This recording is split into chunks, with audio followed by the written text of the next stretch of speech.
again with the white pieces. What's happening here? I think, of course, favorite of Kasparov, of Fischer, some legendary world champions, and okay, ooh, the players repeated the moves there just for a moment. There is a famous Najdorf draw of White's bishop dropping back, getting hit, but of course, these players want to fight, and we're back towards the main line. Slightly different pawn structure, Tanya, to the other Najdorf, but it's going to be equally fighting. Yeah, this is going to be quite a fiery game. Maxime Vachier-lagrave decided not to play the Najdorf in the first game, went for the Sveshnikov with 2 knight c6. Then Magnus is the one who goes for the Najdorf, and Maxime says, you can't do that against me. I'm the Najdorf expert here. So it is a day of the Open Sicilian, and I'm loving it already. I think we are going to have opposite side castling in this one. It will become a race to the other's king. Queen d2 does hint at long castle next. Meanwhile, Maxime will put the bishop on b7, develop with the knight forward to d7. The queen lands on c7. We're going to see some thematic moves here. Yeah, I think we'll learn a lot from this game in terms of where to put your pieces for both sides in this type of structure. Black is super flexible, and I would argue that Black is much more flexible in this kind of branch of the Najdorf than Magnus was in the previous game, where we saw him fix the center very early on. We will likely see opposite side casting, as Tanya mentions, but Magnus, he's hesitating. It does look like Black has a ready-made attack against the White King, throwing pawns forward. If you kind of prematurely commit your king to that flank, maybe he'll start taking a leaf out of Maxime's book by throwing pawns forward himself first. And are you surprised, Tanya? Because if Magnus plays one e4, he's hoping for the Sicilian Najdorf, surely. Yeah, he is. But Maxime's not one that's afraid. This is an opening that Maxime has played all his life against the very best players in the world. So it doesn't matter who he's playing, how well they're prepared. Maxime really knows all the ins and outs of this opening. So it's going to be quite an interesting middle game battle. What does Magnus have in mind against Maxime's Najdorf? For now, Maxime stops any advance on the King's side. The g-pawn has been stalled. You really don't want to pick up the b4 pawn as White right now, opening up, not only giving Black a b file to fight on, but also tactics with the d-pawn moving forward. And watch out for that bishop on f8 suddenly becoming really active, and the d-pawn and the knight putting pressure on the central e4 pawn.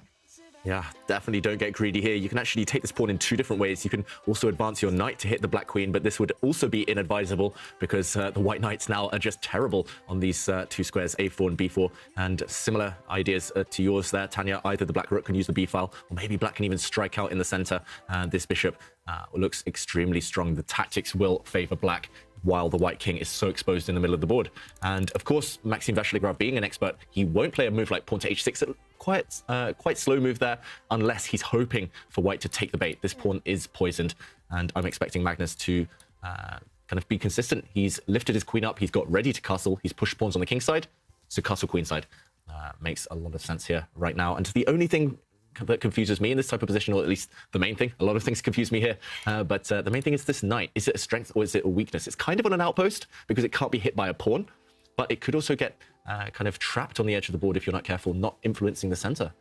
The one thing good about that knight, David, is that it stops the pawn avalanche on the queen side. The a5, a4 is not going to happen anytime soon. So it kind of delays the counterplay that Black has against the potentially castle king on the queen side.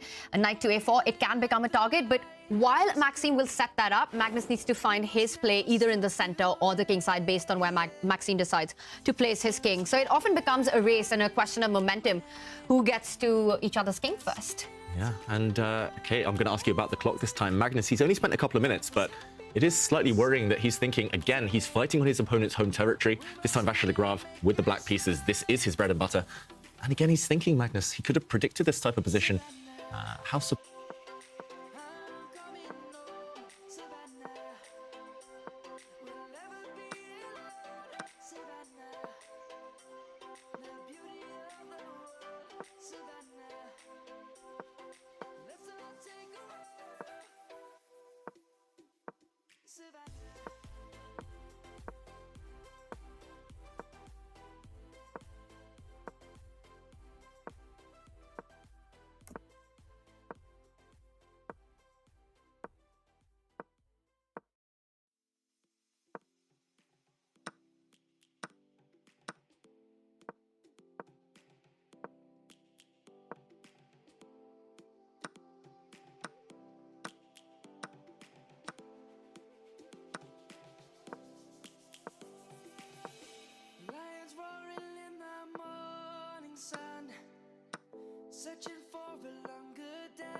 people feeling like the light has just come.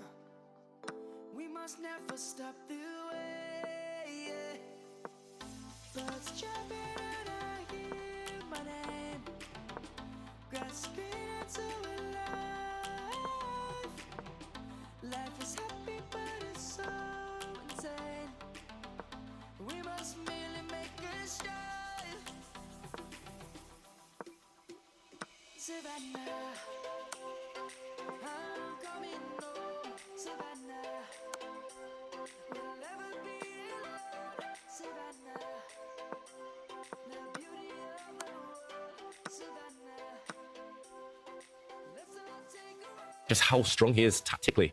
Tactically, just so sharp. Maxime Vachier-lagrave finding this kill zone for White's king with just seconds on the clock. And I think it's now that Magnus realizes that rook h5 just doesn't get him what he wants, which means that actually Maxime has managed to push the pawns ahead. And we've got the eval bar saying that Magnus is winning. But if you're playing this position from a practical standpoint, once black gets a successful f4 in, you start sweating. Yeah, the main thing going in Magnus's head is not that I'm better, I have an advantage. It's I missed something. That is the key now for Magnus, and he does give this check. But if he takes this pawn, he'll lose. He doesn't take the bait there. Wow. And he finds the best move, gaining time against black's rook. That being said, black's pawns are pretty impressive right now.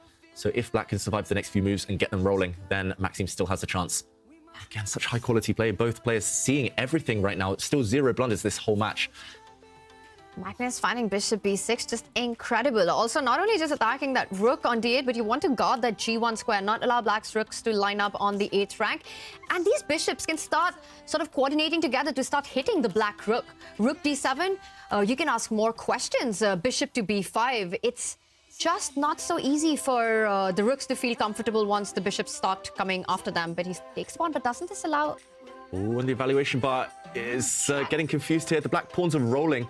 I think there was no mating net there because white would have eliminated the remaining black pawn, the pawn on b4, and white's king would have had some breathing space. So Maxime, he's going all in. He's thrown all of his chips behind his pawns here in the center, and they're rolling. But it's the black king, David. There can be a mating net with the two bishops and the rook trying to line up against black's king, but I'm not seeing it.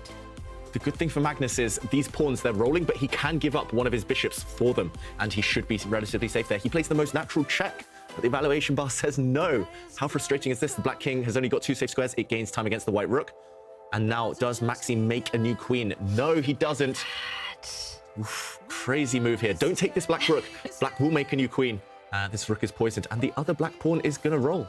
I love that move by Maxime, just offering his rook. You can't take it. And as you said, it defends the e-pawn, wanting to go e6 next. And the bar is just going crazy. There's a bit of yo-yo going on, and nobody knows what's happening. Yo-yo, YOLO, it's just one of those games, one of those positions in Tanya. I'm just going to jump in very quickly to point out a crazy tactic that Maxime Vachier-lagrave actually missed just a few turns ago. Here he played rook to e1, a move we really like, defending this pawn. He could have played the insane rook to d3. This isn't me, don't worry, it's the computer. Rook to d3. And black makes a new queen. You simply give up your rook to cut the connection with the bishop and this promotion square. Watch out for this to arise later. The evaluation bar says still complicated, but yeah, it's just that type of position. Tricks all over the shop. That's stunning. Rook d3. Oh, what a move. But you can't fault Maxime for not finding that one. And now Magnus lines it up against the f2 pawn. Black can start advancing the e pawn. If there's a possibility for Magnus to sacrifice one of his bishops for the pawn, I think white will actually have the advantage because you've got these 3 pawns on the queen side. So Maxime needs to keep these 2 pawns alive and keep the pieces distracted defending them. Yeah, maybe each black pawn will cost white one of his bishops. And then we'd see a crazy scenario with white having a rook and 3 pawns versus 2 black rooks. But yeah, right now, who would you rather be? Oh. It's so hard to play this position for both sides. I would just rather be me commentating on this. Good answer, Tanya. Very good. I'd rather be at home watching on the sofa. This is a crazy position. There's just no easy moves. Oh, black. Was that a blunder? Makes a blunder, but why is this a mistake? It looks very natural. Trying to eliminate one of white's bishops. The bishops are the only pieces that stop black's pawns. Looks like a very logical move to me. But maybe this is the refutation. It's so nice because it's all about the intermezzo. If you take that bishop on c4, white will not recapture the rook, but go bishop takes e3 with a check. Key moment, he has to give away his bishop, take a pawn with check, and look at Maxime Vachier-lagrave, suddenly hand on his face. He tries to keep a poker face, but he missed this one. And here we go. White simply takes that black rook. White's rook Remember, rooks behind passed pawns, they control everything, and suddenly Magnus's queenside pawns will run. Black is too slow in this race. And Maxime knows it. He looks away. It has been an up and down roller coaster game, but I think the ride is coming to an end now for Maxime. With the F pawn stopped by the rook, nobody's going to stop the pawns on the queen side. And Magnus there shaking